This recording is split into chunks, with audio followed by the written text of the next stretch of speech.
And now, from beyond our dimension, this is the JeffMara podcast.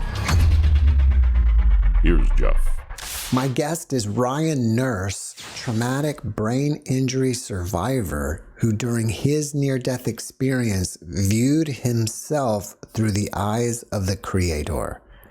Ryan, thank you for joining me and welcome. Thank you so much for having me, and it's an absolute pleasure to be here.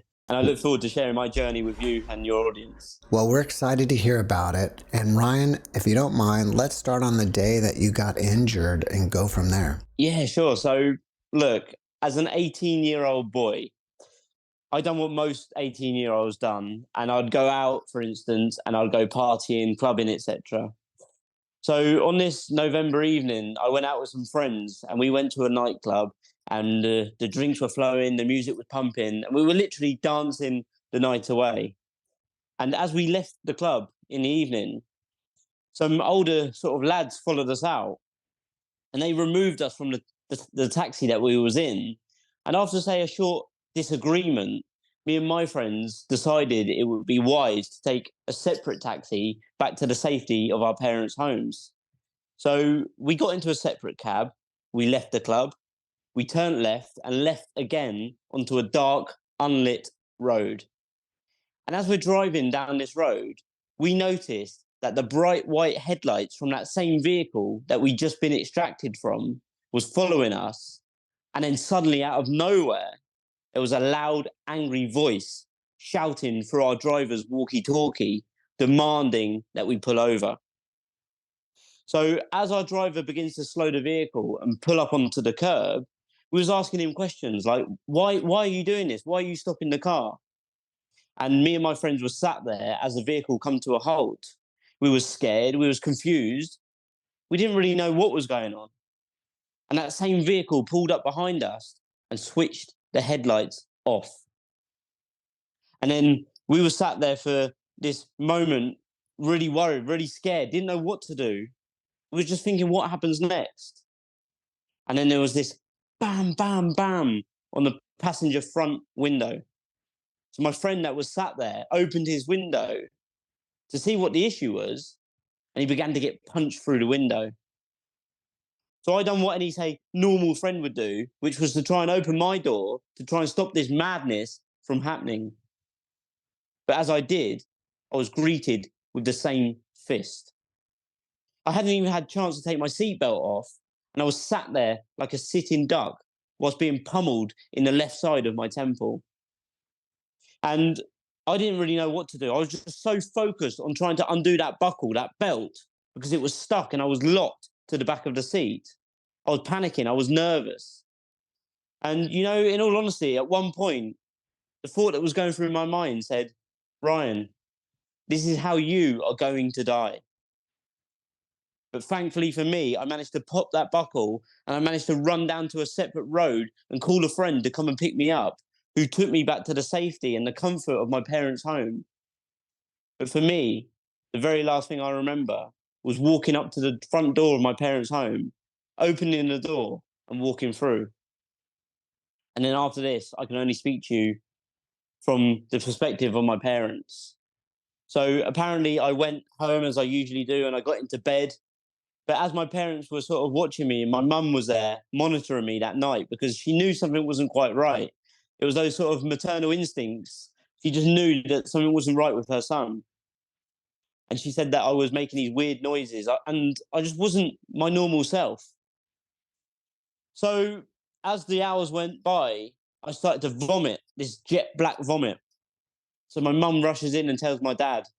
And my dad said, look, he just had way too much to drink probably. He's probably been drinking this black Zambuca. He'll be fine in the morning. But deep down, my mum knew something wasn't right. And thankfully for me, somebody called my brother and said, is Ryan okay? Because there was this big fight. And straight after, my brother spoke to my parents and said, like, wake Ryan up and make sure he's okay. My parents obviously didn't think there was anything wrong with me because there was no signs of trauma at all. But they failed to wake me up. There was no response. And because of this, I was rushed straight into hospital.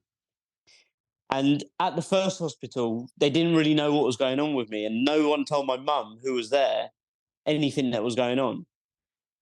And then after maybe 30 minutes, 1 hour, 2 hours almost, the doctors come out and said, look, Ryan suffered a traumatic brain injury, a severe head injury, and he needs to go in for an emergency brain operation in a specialist hospital. So my mum couldn't believe what she had just heard. And then my dad arrived as well at the same hospital. And as my dad arrived, my parents obviously had to follow the ambulance to the specialist hospital, which was maybe a couple of hours away. And when I arrived at that hospital, I had to be rushed in for an emergency brain operation where I suffered from a fractured skull and a blood clot due to a bleed on the brain. That evening, when my parents finally got to see me around 6 p.m., the specialist that done the operation said, look, because of the severity of Ryan's injuries, it doesn't really look like he's going to pull through the night. So we would really suggest that you go home and let his loved ones know that he's probably not going to pull through tonight. So my parents, obviously, they go home and tell my friends, my family, the bad news. And look, the next day, I was still being kept alive by the life support machine in the coma. And then on the third day, again, my parents were invited to come up to the hospital. And on that third day, as my parents sat down in that waiting room in the intensive care unit, the specialist, again, that done the work said, because there is zero brain activity, we would really suggest that you would consider turning Ryan's life support machine off because he's never going to come back from this. And straight away, my dad stood up and he said, no way. Like, you do not turn this machine off. I own this machine. Ryan takes his own time to do anything in life. So you need to give Ryan that time that he needs. And thankfully, by my dad doing this, they gave me a few more days. The first day that they tried to bring me out of the coma by reducing the sedation, I wasn't breathing by myself. And again, doctors said to my parents, look, he's never coming back from this. And if miraculously Ryan does wake up, he will never walk or talk again. And he would be in a vegetative state for the rest of his life. And, you know, my parents, they said, no, like, that's your opinion. We know deep down Ryan's stronger than anything that you think he is. Like, Ryan can come back from anything in life. He's so strong. So just give him that time. And, you know, like, my parents had hope. And in life, we all need hope to cope. Like, have only positive expectations. And that's what my parents had. So the second time they reduced the sedation to bring me out of that coma, thankfully for me, I started to breathe by myself. And look, I wasn't fully out of the coma. And, you know, the question that you asked, the day that I died, really, it was that day that I survived, that I woke up, the day that I come out of the coma, just before actually you waking up and realizing I was, say, back on Earth, I was gifted an out-of-body experience. Now, you had this out-of-body experience sometime during the coma? Are you aware of when you had it? So people have asked me this before. I believe it was in the coma for sure. And when I tell you my out-of-body experience, it'll all make sense. So I believe it was just as I was coming out of the coma, it was obviously happening. Listen, there was no sense of time or space. So it could have been a day before. It could have been throughout the whole experience in the coma. I really don't know. But what brought me up and out of the coma was part of my out-of-body experience as well, which I will explain. All right, let's hear it. Okay, so now I'm talking to you from being in the coma, from my out-of-body experience. So I remember looking down at myself through what I can only say was the eyes of my creator. And I remember sort of hovering above, looking down at my immobile body on this hospital bed. And it was being pushed by these two big black ladies. And they were talking in this unknown language. And I'm just there looking at me. And I'm just thinking, what are they saying? I've never heard this language before. It's not like it's, say, French or Spanish or German or Portuguese. It's an unknown language that I've never even heard of in my whole life. And I'm just listening and watching at me being pushed down this cobbled street on this hospital bed. And as I'm being pushed down this cobbled street, there's a slow sort of decline. It's sort of downhill slightly. And as it's on a cobbled street, the hospital bed was bumping. And these two ladies were having sort of a heated discussion. They weren't really arguing, but they were sort of talking sort of loudly to each other in this language. And I'm just thinking, I wonder what they're talking about. And as I'm being pushed on this bed, my body is slowly moving down the bed as we go over the cobbles. And I'm thinking, they're going to drop me. And then out of nowhere, I hear this whispering saying, they're going to drop him. Drop him. They're going to drop him. And that's all I kept hearing being repeated. They're going to drop him. They're going to drop him. And I'm thinking, they're going to drop me. And as my body is slowly juddering down towards the end of the bed, and it looks like at any moment my body is going to fall off the end of this bed, we make this sharp, instant left-hand turn through these giant glass set of sliding doors into what I can only say is a huge reception area. And as the ladies push me in, we're heading towards this sort of huge receptionist desk, like this huge desk with the receptionist behind it. So we're sort of going towards her, and she's just there looking at us, and she's pointing to what is her left. And we're just going towards her on this hospital bed. And we're going towards her, and suddenly we make what is our right-hand turn. And as we make the right-hand turn, me viewing this experience through these eyes, I get shifted to the other side of the reception, like through this reception room, but it's not really a room because it's huge. And I'm on the other side of it now. And now I'm looking at me still being pushed by these two ladies. And we're just heading towards what I can only say is just a brick wall. Solid brick wall, and I'm watching me from the other side of the reception now being pushed towards this wall by these ladies, and I'm just watching thinking there's nowhere to go. Like, where are we going? So we're sort of moving and we're getting faster and faster, but we're not really moving anywhere. Like, it's so hard to explain. Like, we're getting faster and faster, but we're not really moving as much. And as I'm watching from a distance, I'm just observing this whole experience, this whole situation, this whole thing unfolding. And all I'm thinking to myself now is, they're going to hit the wall. Like, we're going to hit the wall. I am going to hit the wall. And I'm just thinking, what's going to happen? So I'm sort of bracing myself from a distance now. And I'm thinking, they're going to hit the wall, because we was getting faster and faster and faster. And I can only just say I don't really know how fast we was going, because it was almost going like at light speed at one time, but not really moving. Like, we was going so fast. And I was just bracing for impact. And then as time went by, and don't ask me how long, because time didn't exist in this place. It wasn't a thing. So as time went by, we was moving closer and closer towards this wall. And then suddenly, bam, the gurney, the hospital bed, hit the wall. And as we hit the wall, this wall opened up like a giant cat flap, and the bed went like this, and my body just slid into the wall. And as it did, these eyes that I was viewing this experience went bam, and I was transitioned back into my body, was falling through dark nothingness. So now I'm in my body in this out of body experience, and I'm just falling through this black, this dark, this nothingness of space. And I don't know where I am, because everything is just pitch black. And I'm looking down whilst falling, and I'm looking at my body, and I'm looking for answers for anything, and I can't see anything. And I knew I was falling, because it's like, imagine when you sort of, I done say a skydive once, and it was like that same feeling, like I'm falling, and I'm just thinking, where am I falling to? And I don't know anything. And time passed. It could have been a day, it could have been a month, it could have been a year, it could have been a lifetime.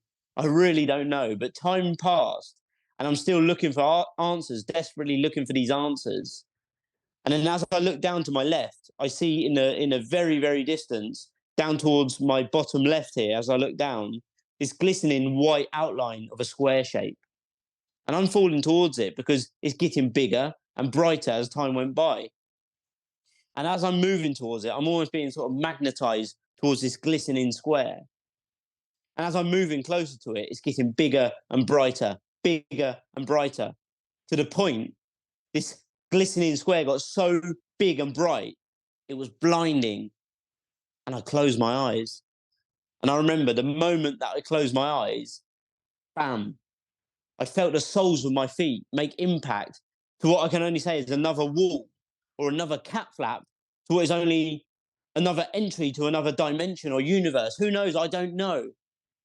But as I sort of made impact, my feet hit it, And it felt like this feeling as in if you ever go down a slide or a slide in a swimming pool, for instance, and you come out of that other end, I hit it and I went, bam. But I didn't hit water, for instance. I hit, which is another hospital bed, because I come through the flap into, say, another universe, and now I'm in another hospital bed. And I'm there, and I'm just looking down at me. And as I'm watching again through the eyes of what I can only say is my creator, I'm watching me on this hospital bed. And then suddenly enter doctors, nurses, and they're all talking again in this unknown language, that I've never ever heard before. And they just start working on me.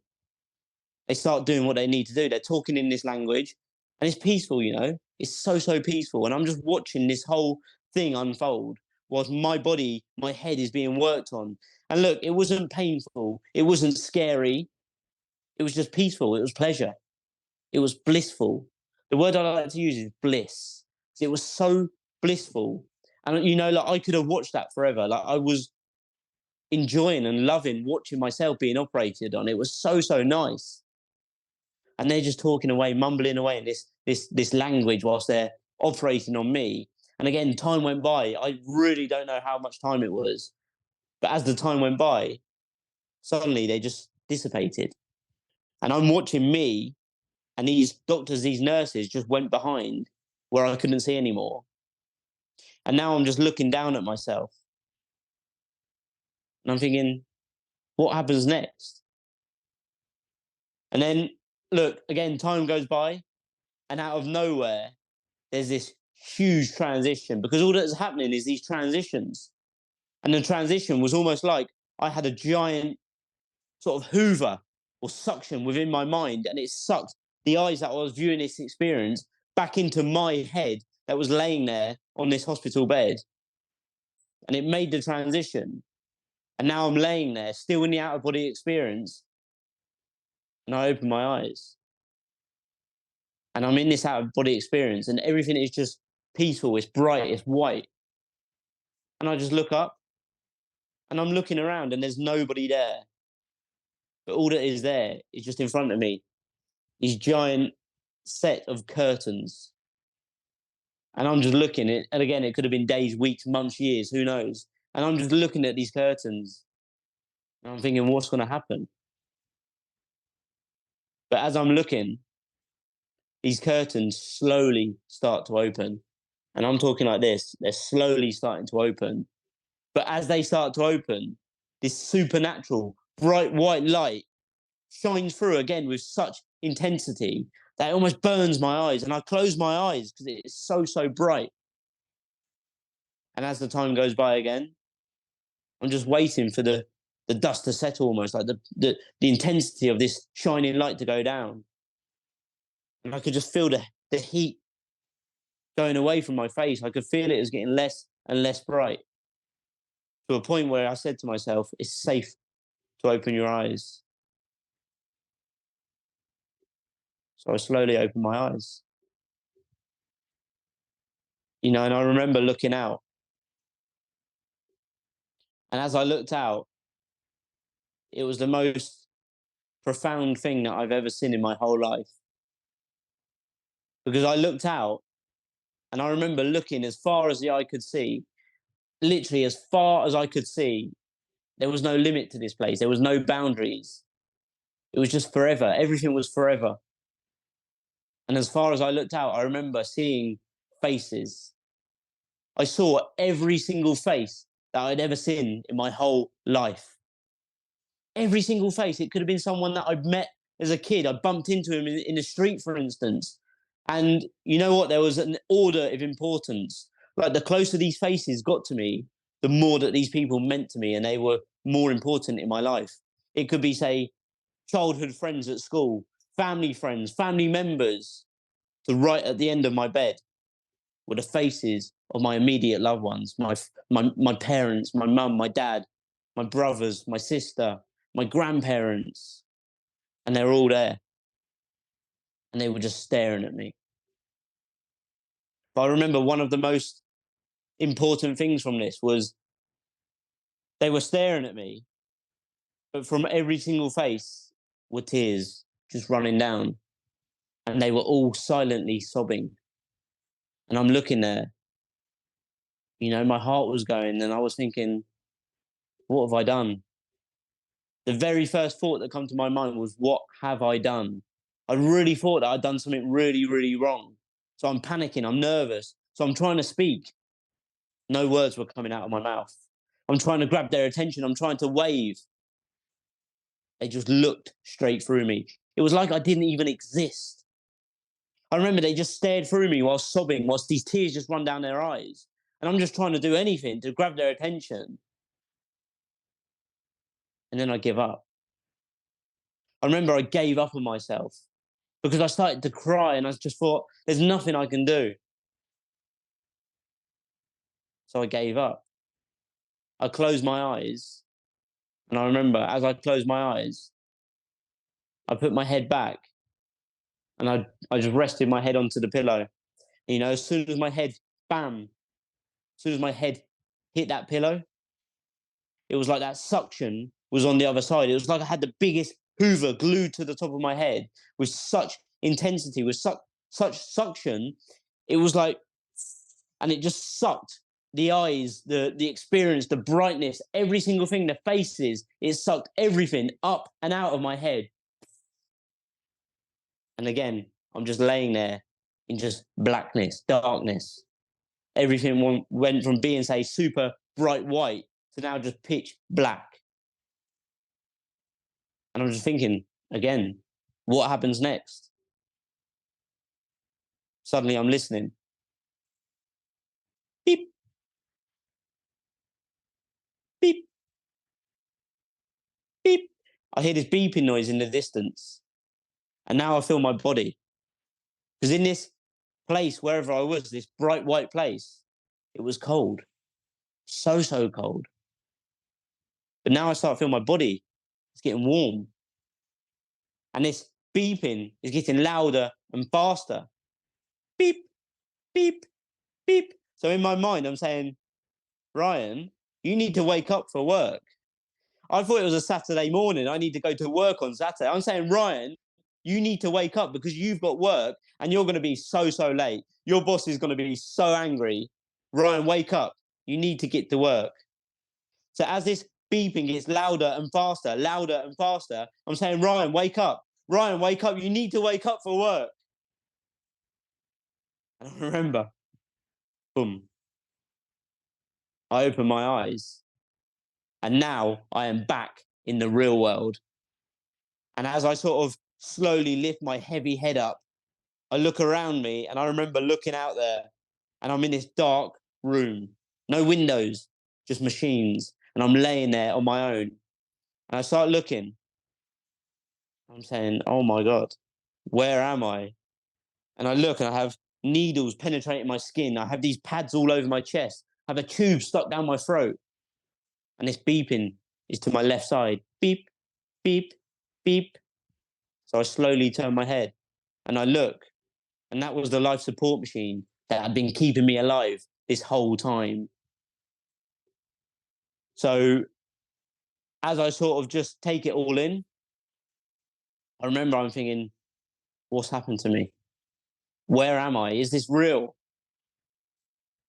And then suddenly, literally out of nowhere, I can only compare it to when we used to have computers maybe 20 years ago, and we used to put too many things, open too many browsers or tabs, and you couldn't do anything because it would freeze.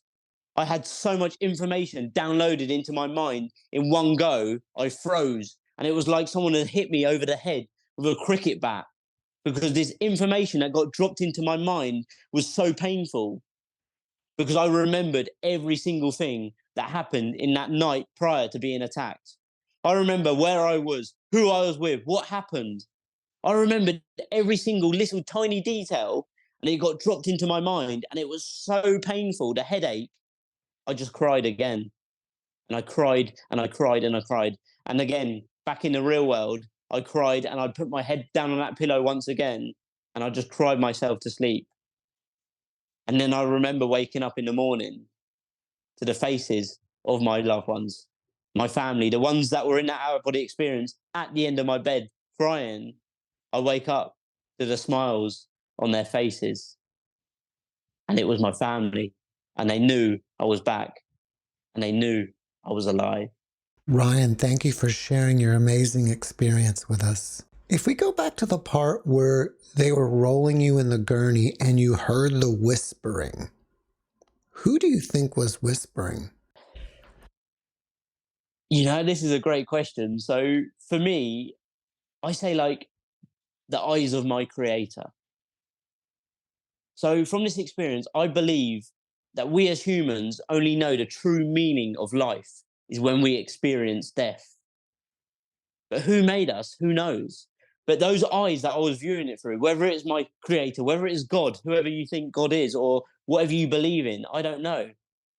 But whether it was, say, God. But for me, I believe, now that I've done my research, I believe that eyes, my creator, maybe it was me, my best future self. Maybe I am my own creator. But for me, I'm going to show you here. I have a tattoo here which says Granddad. My granddad was my best friend. He was the guy that believed in me. No matter what, he was like, Ryan, you're going to be so successful. Don't worry about any of these people that have put you down in the past. You're going to go on to achieve anything and everything. And I believe my granddad was the guy that was there with me. And maybe I was viewing through his eyes and he was watching me. Maybe he is my guardian angel. And I was watching this whole experience through the eyes of my granddad. And maybe it was him whispering. And I truly don't know. So that's my thoughts on this. Would you say at one point right before you came back, you just surrendered to death? Obviously, I've done much research over the years, because when this happened back in 2011, I just boxed up and buried this whole experience, and I just buried it like it didn't even exist for years. And it's only until really 2020, this whole COVID, was when I sort of went internal, when I went on this journey of self development, which I looked internally and I realized that all of this stuff that had happened to me, I started to question it. So I started to sort of do the research and I realized, like, can you just repeat the question again so I don't get this wrong? There was a point right before you came back. I think you had saw your family members crying, your loved ones, and you were crying. And I kind of get the feeling that you just surrendered to life or to death. And then at some point you came back. Would that be a Yes. good way to describe it? Just surrendering or giving up? Yeah. So this is a brilliant question. So for me, it was like I had to trust the process, you know, because I'm a big believer that is everything in life is happening for us and not to us. So for me, it was like as much in that experience, I was desperately trying to grab their attention. I was coming from a place of desperation. What I wanted wasn't happening because I was trying to force a situation. When looking back now, that situation had already been made for me. There was nothing that I needed to do. And I needed to let go. I needed to surrender. And I needed to say, okay, take me on this journey. Do what you need to do to my creator, to whatever it was, whatever it is. I'm okay with this. And I trust the process. I'm a big believer that we all should trust the process and not rush the process because we're all trying to force these things in our lives. But sometimes we just need to let go and let it be what it's going to be because, from experiencing this, I believe that this whole life has been created for us many times before. And we experience it in different ways, in different times, for us to come back and learn every single time that we do come back to eventually get to the place where we ultimately want to be. Are you saying that we keep coming back and reliving the same exact life or just reincarnating into different lives? So, again, this is a great question because I never believed it. I was such an atheist growing up. Like, people tell stories about all these things that happen. Like, when you die, you go to heaven. And if, say, God opens the gates, he lets you in, you're dead and all this stuff. Like, I never believed in this. But from actually experiencing it firsthand, many things in my life couldn't make sense for years, even growing up as a child. Nothing made sense to me. Like, so many things happened in my life. I just couldn't understand it. But then experiencing this, I realized it all started to make sense. And I'm one of these people that, on a constant basis, sometimes more than others, not so much on this trip, but more than often, I get, say, deja vu. If most people, I'm sure, listening understand what this means, like deja vu, flashbacks. Like, I've lived this life before. Sometimes I can literally plan out the next maybe minute or 2 minutes of my life, and I understand what's going to happen, and I know exactly what's going to happen. But I don't say anything. I stay silent. I sit or I walk or whatever I'm doing in that moment, and I say, trust this, because I know already what's going to happen. And every time it happens exactly the way that it should. Whether I'm driving a car, whether I'm walking, whether I'm speaking to someone. I know I've lived this life many times over, but I've been sent back for a reason. And this is a main part of my, say, out of body experience. And when I sort of done some research on what had happened to me, when I started to look into that experience and why the people were there, why I saw these faces and why they were all crying, I've come to say the conclusion, my own conclusion or my own meaning of it, as in I saw those faces and they were all crying because they thought, Ryan's dead. He's dead, and he hadn't yet completed the task that he was sent to do in the first place.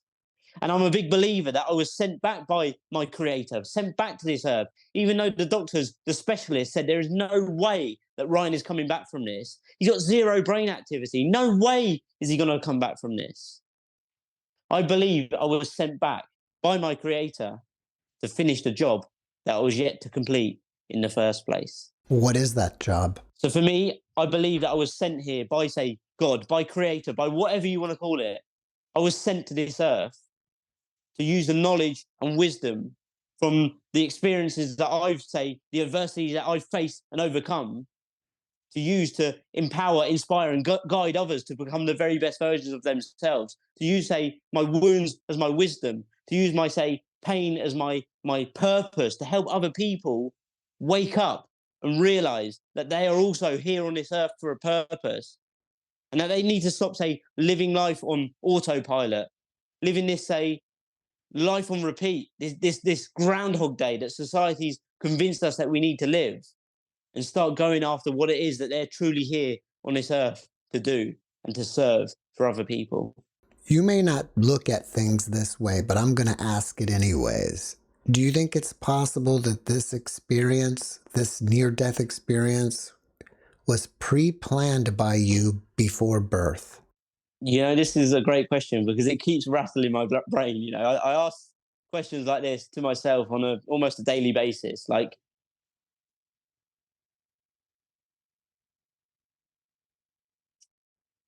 any answer that I give, who knows if I'm right? And I'm sure one day I will probably find out. But at this moment, on this, say, experience that I'm experiencing now, which is this human experience, as me, as Ryan, this shell, this meat carcass that I'm my true authentic self is inside. He's not going to know at the moment, but when I go to the next part of, say, this journey that we're all on, maybe I'm going to find out more. But from these deja vus that I experience so often, they just feel so real and so familiar that I just know in my mind that I've lived this many times before. It almost seems like you got a gift of clairvoyance or knowing the future.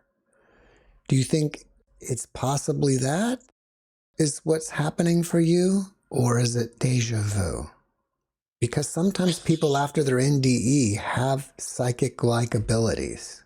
I love this, you know, because when I'd obviously done the research, I done so much research, so many different stories, and they're also dissimilarly similar. These out of body experiences, these near death experiences, which is insane. It's crazy. It's amazing.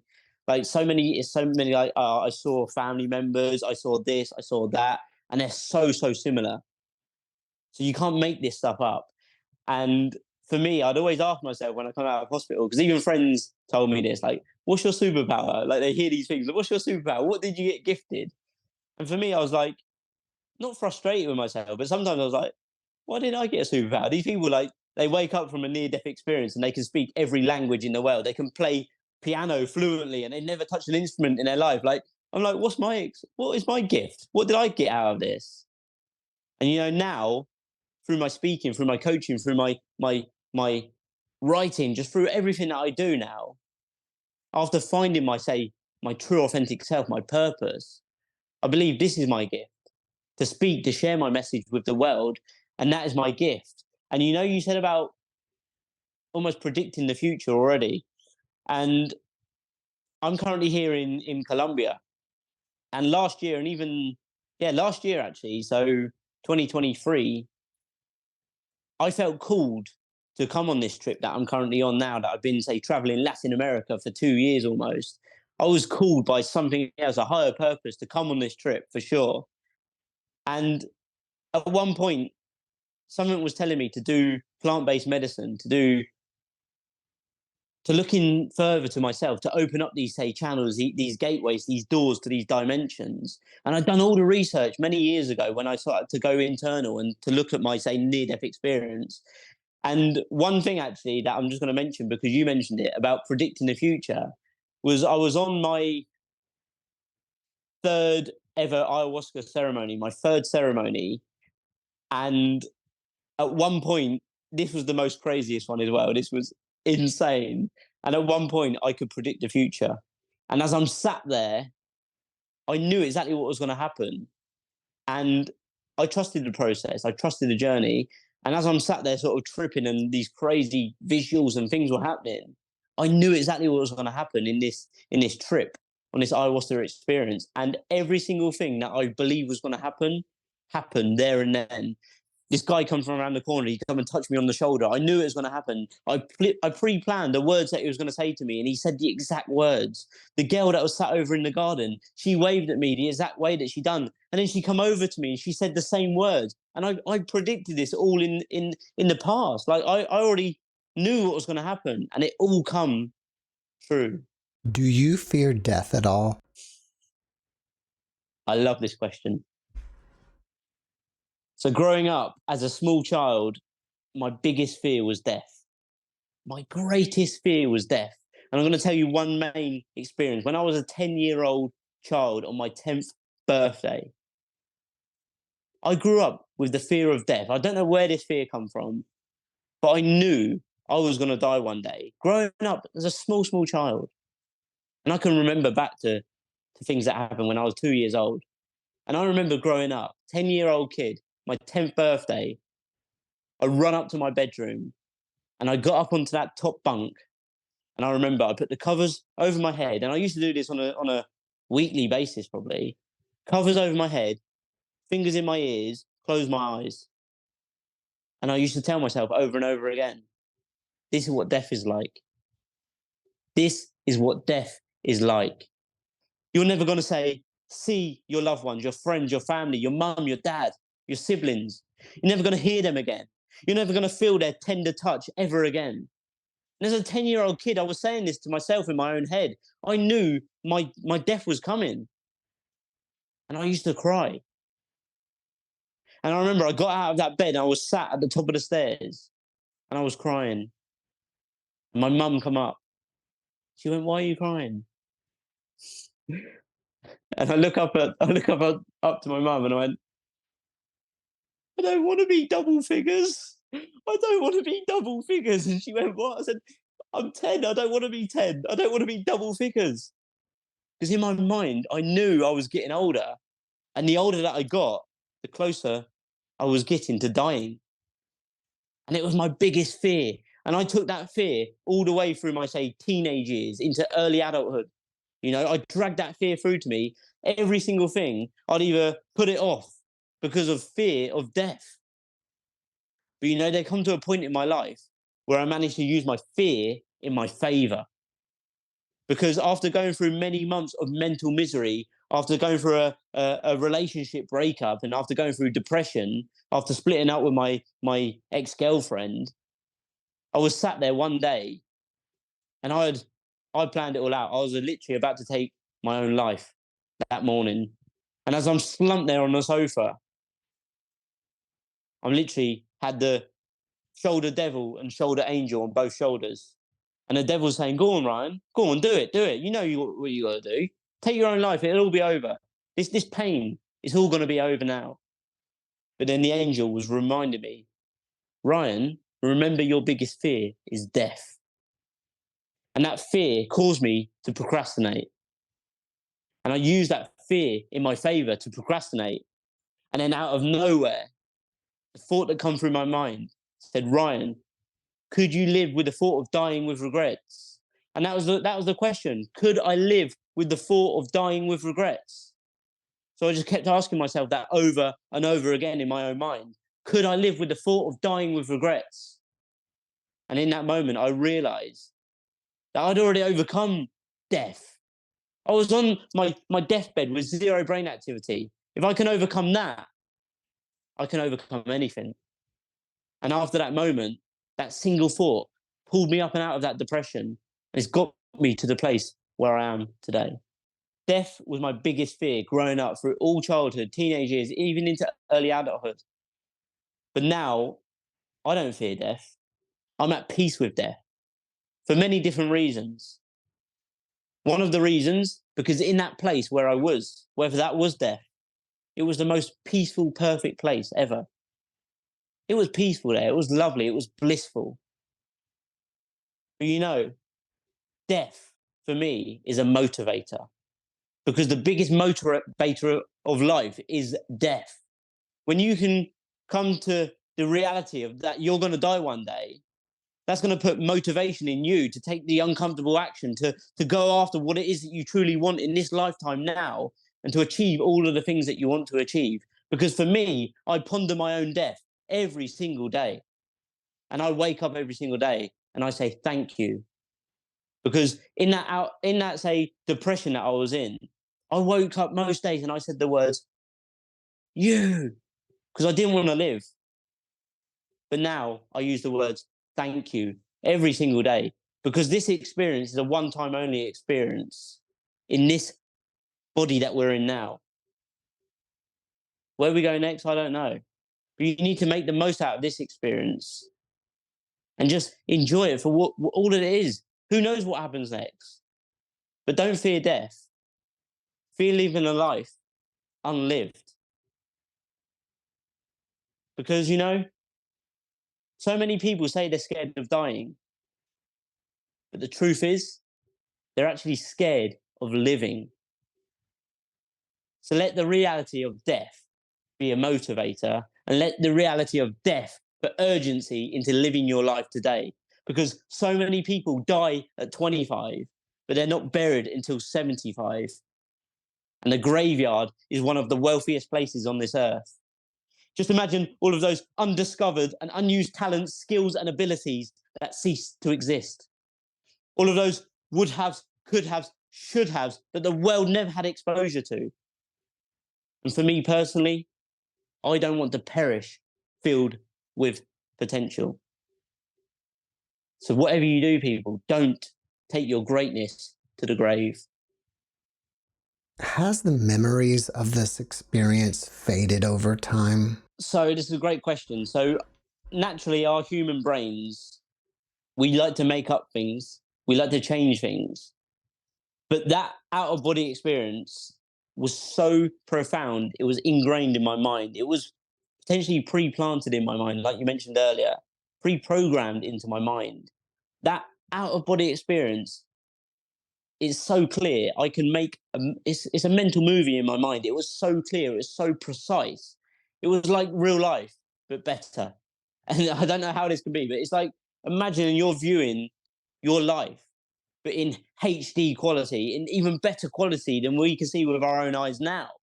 It was so pristine, so precise that I cannot forget that. Would what it was. Would you say that that experience was more real than being here now with me? Yeah, I believe so, you know. This is the first time someone's actually asked me that question, and I believe so. It was more real. And it just felt so familiar. It was so familiar. You are one of the few people that have not only done ayahuasca, but have also had a near-death experience. If you could compare the two, are they similar? So from my own personal experience, I can only speak from my own experience through, say, the ayahuasca trip. So I've done 8 ceremonies now over the last couple of years now. And, I had some crazy things. I see visuals. My body was doing crazy things. I hear different languages, and like, I don't know how to speak I know a bit of Spanish, obviously, but I hear like Hebrew, I hear French fluent, and I'm like, what? I'd never noticed. That experience, or the experiences that I had in ayahuasca, was for me some similarities but different, very very different as well. So I don't think, really, just from my own experience, I can't personally compare the two. From, say, doing the research, I read that this was a potential gateway or a portal to actually experience these near-death experience again. But for me, I didn't really get much of, say, what I went in expecting. But they say, look, ayahuasca doesn't always give you what you want, but it always gives you what you need. And in that moment, yeah, I got some downloads, I got some lessons, some learnings of exactly what I needed in those moments that I'd done it. So I can't potentially really say that I can compare my near-death experience to my, say, ayahuasca experience, because they are very, very different and similar at the same time. But yeah, I learned a lot from both experiences for sure. Well, 8 is a lot. Um, are you done doing that, or are you going to do some more still? Listen, so for me, I don't go and do ayahuasca just for the sake of doing it. I get called to it. Mother ayahuasca always calls you, I believe. So the first time that I done it, like I say, I was traveling from Mexico down to Colombia. The whole time, people were telling me, like, or sorry, people in my mind, it was telling me, like, something was telling me, you should do it, you should do it. And I heard people saying, oh, there's retreats here, retreats there. But as much as people were telling me about these retreats that were, say, in and around Mexico, Central America, something inside saying, like, you're not ready yet, you're not ready. So as much as my mind was saying, like, you need to do it when the opportunity arises, just wait, trust the process, because it's coming for you. Just keep following the journey, keep going on this path, and it's going to present itself at one moment. So I done some mushrooms for the very first time in Mexico, and this was like, it was such a peaceful experience, but not really anything that I was expecting, like out of body experience or anything. So I was like, okay, that's my first sort of experience of, say, psychedelics, by actually taking something in this earth that I'm on now. Um, then I got to Colombia, and I actually got to Cali. What is it? A year or whatever ago now, or no, 2 years ago it would have been, actually. And I met an English guy, and he said, "Oh, there's this amazing ayahuasca retreat," and I had an amazing time, and it's up in Medellin. So I got the details. I checked it all out. Absolutely incredible, perfect. The price was amazing, great reviews, etc. And something was just telling me, this is the one. This is your time. This is your time right now. Listen to the calling. So I went back to England. I flew back to England for Christmas. And literally, as soon as I got onto that flight, I said, I've done the wrong decision. I've made the wrong decision. And literally, we're flying to London. And the whole journey, I'm just thinking, I've left my soul in Colombia. I need to go back and get it. Someone was telling me I shouldn't have left in that moment. And what it was Mother Ayahuasca was calling me back. So I got back to England and I done my research. I made sure everything checked out okay. And I booked it. I booked the retreat for February 2023. And then I had my birthday, which is at the beginning of February. At literally next week, my birthday, and yeah, I'll be 31 next week. But yeah, I had my birthday in 2023 February, and only just a few days later, I flew straight back to Colombia, prepared myself, obviously, and then I done my first ever ayahuasca experience, which was amazing. So I done that. I travelled then from, say, Mexico all the way down to Brazil over, say, 2023. Something again was calling me back to Colombia. I got back up to Colombia and I done my next retreat, and I done ayahuasca retreat for the second time because it was calling me back, and it was a total different experience from the first experience. But then now, the question you asked was, would I do it again, or do I feel the need to do it? In this moment, no. if I get called to do it, of course. But in this moment, no, I feel okay as I am, and I feel there's no need for me to do another one in this moment. So I've learned the lessons that I feel that I went into the ayahuasca retreat asking to learn, and I felt I learned more lessons as well. So in this moment, I'm okay as I am. We didn't mention this earlier, but you do have a book, and I think it's called Sort Your SHIT Out. Can you tell us a little bit about it? If people want to learn more about it, where do they look? Yeah, of course. So yeah, I created a book which is titled "Sort Your Out." Sort your shit out. So for all these crazy experiences that I've experienced in my life, I thought I could write a book. Someone was saying to me, like again, my calling, my intuition, my creator, whatever you want to call it, was saying you should write a book, Ryan. Share your experiences with other people, and then obviously that out of body experience or the near death experience that I had sent me back to do this mission that I've been put on earth to do. And a way of doing this was to write the book, to put my knowledge, my wisdom, my experience in a book and package it for others to learn. So I say, went on my travels and I wrote the book last year. And then I got the book out, I published it. So it is on Amazon for anyone who wants to buy it. So let me talk briefly about the book. It's got all the lessons from how I say took my life from deathbed to sunbed, from depression to progression, from calamity to crystal clear clarity. I put all of those lessons and I packaged it in an easy to read, easy to understand, easy to study, easy to learn, easy to implement into your life. It's a step-by-step process of how to get you from where you currently are to where you want to be with less stress, struggle, and suffering. And I've just made it so easy. Someone can pick this up and use it as a guidebook, as a user manual to start taking the action steps, start looking in at themselves, figuring out exactly what it is that they truly want to have in their experience of life, to build the, say, concrete, solid self-confidence to go on to take the necessary uncomfortable action steps that are required to go on to eventually achieve and live their dream lives. So the best thing to do is get over to Amazon. On your Amazon, just type "Sort Your Shit Out" Ryan Nurse, it will come up. And if you want to learn more about the book, you can go on to sortyourshitout.ryannurse.com and you can find it all on there as well. If people have questions for you, can they ask them from your website? I would love people to ask me questions. If anyone's got any questions on anything that I spoke about today or anything to do with my life at all in general, feel free to get me over on Instagram is the best place. Make sure you add me because I won't see it. It'll be in the junk folder. So add me, then send me a message on Instagram at Ryan Nurse _. That is at Ryan Nurse _. Ryan, before we finish up, can you leave us with one more positive message? Of course. Envision this. You managed to meet your maker. And they said to you, how was your time on earth? Did you do all of the things that you've always wanted to do? Go all of the places where you always wanted to go?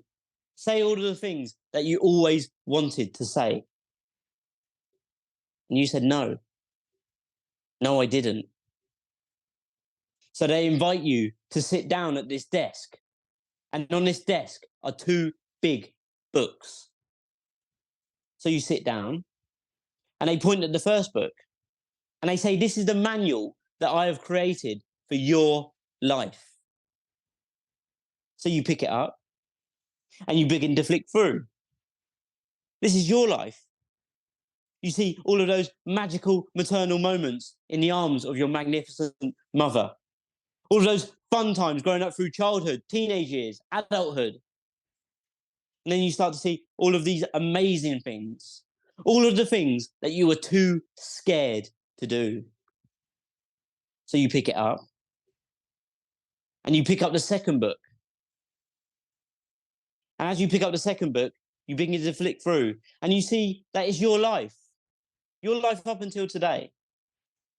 Yeah, it's been an okay life. But then suddenly you start flicking through pages of blank nothingness. And you're instantly overwhelmed with resentment, responsibility, and regret, knowing full well you could never reapply, to return and reattempt to relive that life that was there for you all along. Because that's it. It's over. There's no going back. Your life is there right in front of you, ready for the taking. But you just need to reach out and grab it with both hands. Don't wait for the manual. Make the manual.